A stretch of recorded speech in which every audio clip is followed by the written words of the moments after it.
Bob Guntur. Apa yang dilakukan Pak Kades di kamar ini bersama gadis itu? Bukankah gadis ini ada di rumah seberang danau bersama Garot? Dasar ceroboh. Hanya karena tidak tahan melihat gadis ini, dia mengurung dan mencoba melampiaskan nafsu liarnya. Gawat. Kalau seandainya gadis itu buka suara tentang rumah seberang danau, aku dan keluarga aku bisa celaka. Penduduk desa akan menyerangku dan keluarga aku. Aku harus mengirimkan pesan ke istriku sekarang. Jangan lakukan ini, aku kepala desa kalian. Teriak Pak Jeki berusaha menghindari pukulan warga. Kamu tidak layak disebut kepala desa. Ayo seret dia. Amarah seorang warga desa. Ayo seret dia dan telanjangi dia biar menjadi contoh. Aku tidak bisa mengendalikan kemarahan warga saat Pak Jeki diseret keluar rumah sambil tidak memakai baju. Bahkan beberapa pukulan melayang ke tubuh Pak Jeki. Dia tidak mampu melawan ataupun menyelamatkan diri. Aku hanya bisa menatapnya tanpa bisa berbuat apa-apa. Apa yang harus aku lakukan? Kenapa berita tentang Pak Kades dalam bahaya karena diancam oleh pencuri tidak benar adanya? Malah yang aku lihat Pak Jeki mencoba memperkaos gadis perawan yang aku gunakan untuk menjaga. Siapa yang menyebarkan berita bohong ini? Apakah dia sengaja menjebak Pak Jeki? Aku mencoba ingin menyelamatkan Pak Jeki, tapi niatku berubah dengan suatu ide di kepalaku. Kalau Pak Jeki udah tidak menjadi kepala desa lagi, aku punya peluang menggantikannya. Dari kejadian ini, akan aku ambil simpati warga. Jika aku bisa menjadi kepala desa, aku lebih mudah melancarkan bisnisku, dan aku semakin kaya.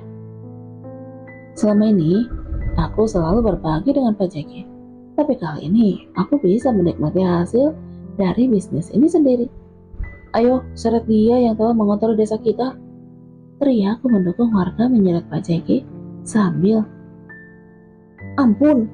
Pak Jeki memohon ampun agar warga tidak memukulinya terus.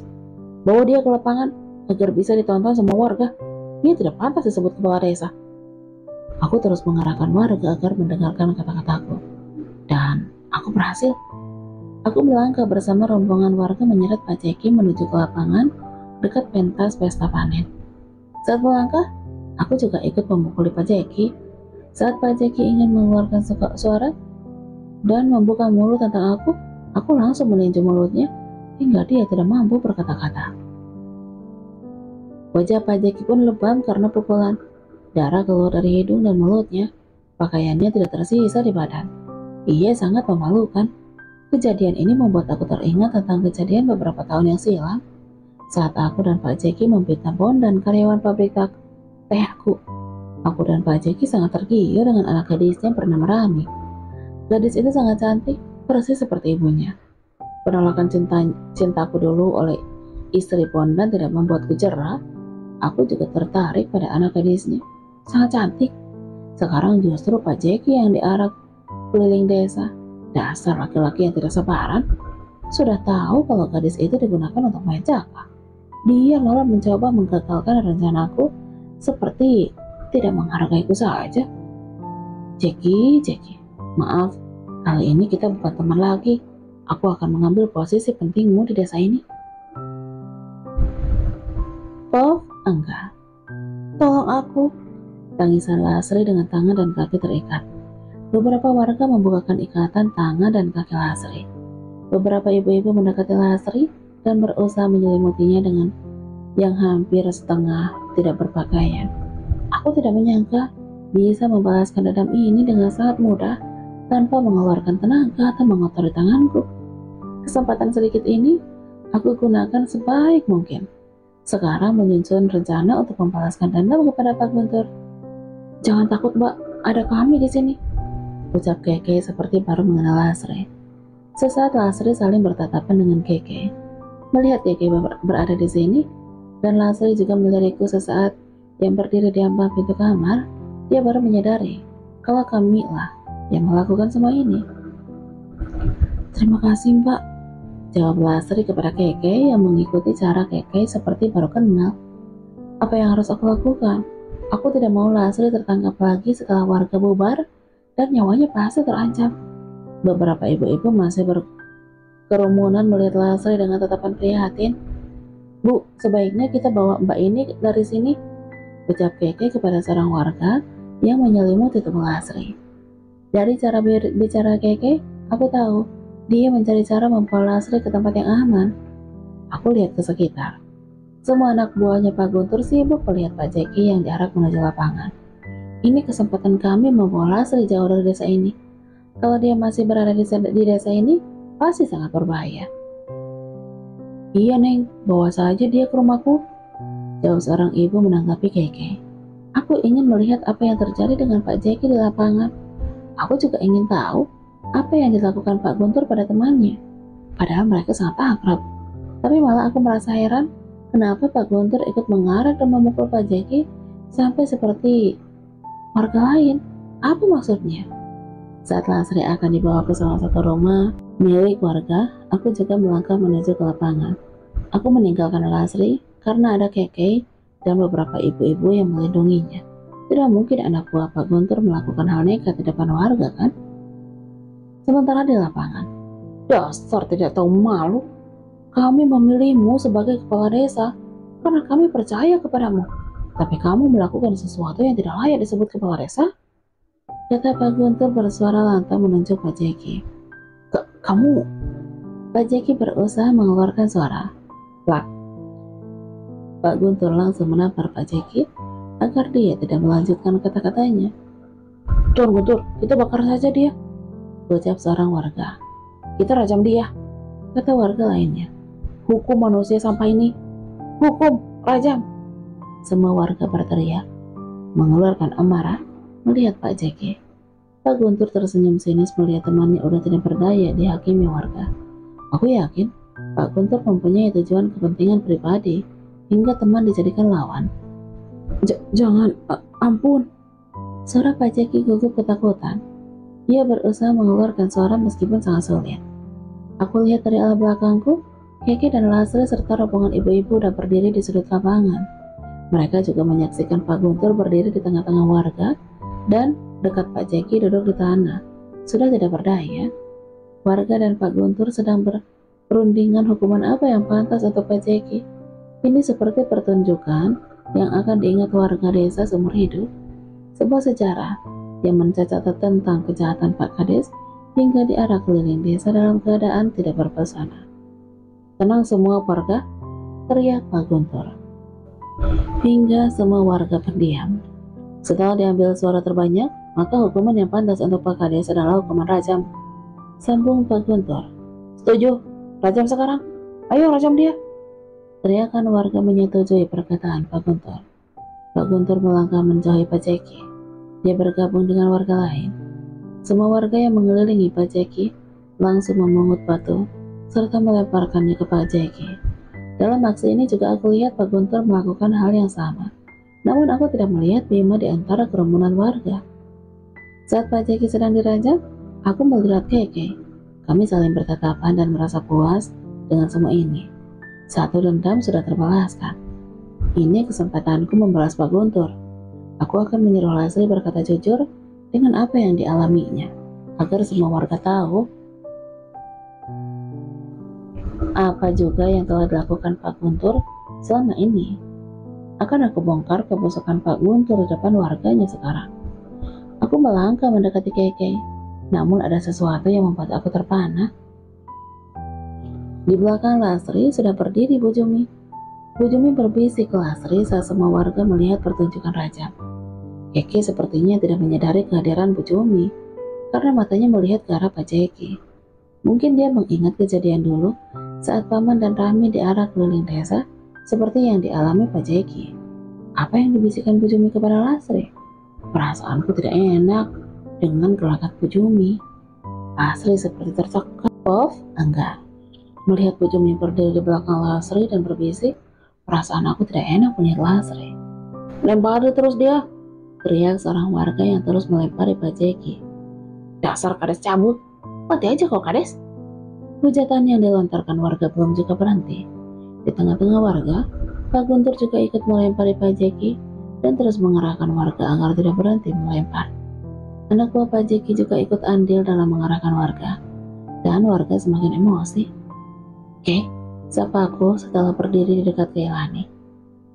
Lihat kak, aku sangat puas sekali, ucap Kailani dengan mata berembun. Aku sangat tahu apa yang dia rasakan Kailani. Saat Rahmi dan ayahnya diarak keliling desa, dia menyaksikan tanpa bisa berbuat apa-apa.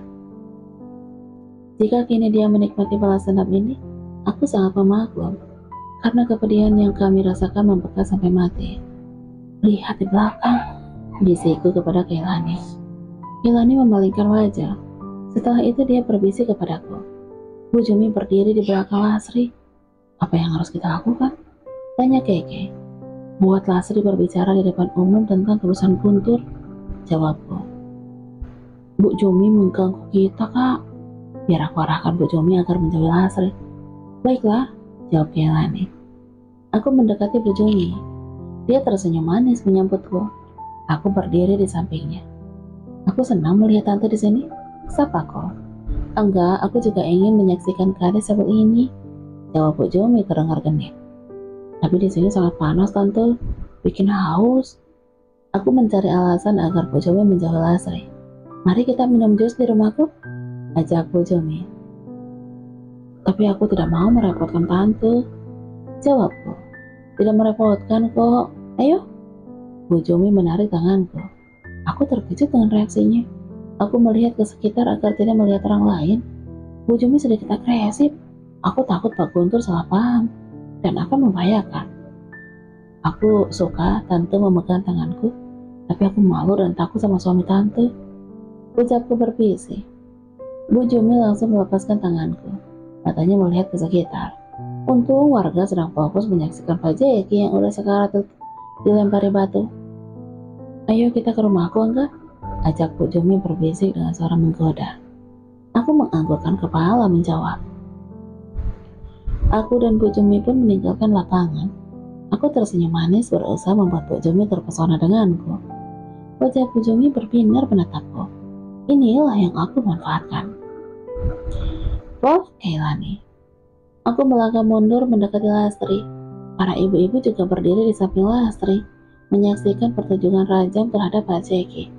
Mbak, sebenarnya apa yang terjadi hingga Mbak berada di rumah itu? Tanyaku. Memancing Lasri, ibu-ibu yang berada di samping Lasri langsung memalingkan wajah ke Lasri. Karena mendengar pertanyaanku, Lasri dia menatapku. Iya Neng, coba jelaskan apa yang terjadi? Timpal seorang ibu-ibu. Selama ini Pak Kades terlihat baik. Kami tidak menyangka apa yang diperbuatnya padamu Neng. Ucap ibu-ibu yang lainnya. Jawab Mbak, apakah ada seseorang yang sekongkol dengan Pak Jeki? Tanyaku lagi memperjelas maksudku. Wah, benar juga. Pak Jeki pasti punya teman melakukan kejahatan ini. Karena tidak mungkin kan menculikmu sendirian nih. Iya, coba jelaskan Neng. Jangan takut Neng. Jika ada yang sekongkol dengan Pak Jeki, orang itu harus dihukum. Aku berhasil memancing ibu-ibu agar mendesak Lasri bercerita. Lasri pusat perhatian ibu-ibu yang menunggu jawabannya. Aku diculik, jawab Lasri tanpa ragu. Semua ibu-ibu dan beberapa warga yang mendengar perkataan Lasri terkejut. Mata mereka terpana menatap Lasri. Siapa yang menculikmu Mbak? Tanyaku. Lasri terdiam lagi. Ia gelisah sambil melihat ke sekitar. Lakat yang aneh, Lasri seperti tertekan. Siapa Neng? Cepat jelaskan, jangan takut. Ucap ibu-ibu di samping Lasri. Mbak, jangan takut. Aku memegang tangan Lasri. Aku berharap Lasri menyebut nama Pak Guntur dan Bu Jumi. Aku juga ingin Lasri menceritakan tentang rumah di seberang danau agar semua warga ke sana melihat langsung mayat Jaka. Aku ingin semua bisnis kejahatan Pak Guntur terbongkar dan dia juga dihukum oleh warga sama seperti Pak Jeki. Namun yang membuat aku heran, kenapa Pak Guntur juga ikut mengarah Pak Jeki dan melemparinya batu? Padahal mereka rekan bisnis dan berteman baik dari dulu. Sepertinya Pak Guntur berusaha menghilangkan jejak kejahatannya dengan berusaha membuat Pak Jeki mati dirajam. Taktik kejahatan yang hampir sama dilakukannya dulu terhadap ayahnya dan kakakku. Ternyata Pak Guntur lebih berbahaya dari Pak Jeki. Cepat ceritakan, Neng. Kami akan melindungimu, desak seorang warga kepada Lasri. Pak Kades menculikku dan membawa aku ke rumah itu. Dia ingin memperkaosku, cerita Lasri. Apakah Pak Kades punya teman lain? Tanyaku lagi karena Lasri belum menyebut nama Guntur. Tidak, tidak. Lelaki jahat itu melakukannya sendiri. Suara Lasri terdengar lantang sambil menunjuk Pak Jeki yang hampir meregang nyawa. Aku terkejut mendengar perkataan Lasri. Bagaimana mungkin dia tidak menyebut keluarga Pak Guntur?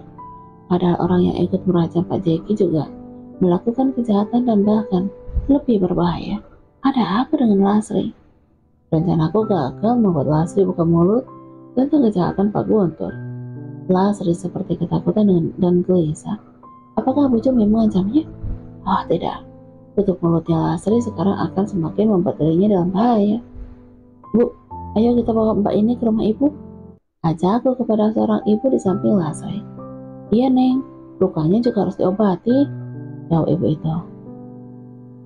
Kami langsung meninggalkan lapangan. Dalam perjalanan melangkah ke rumah ibu itu, Lasri diam dan tidak sekalipun menatapku. Aku berusaha ingin bicara dengannya. Kenapa dia takut menyebut nama Guntur?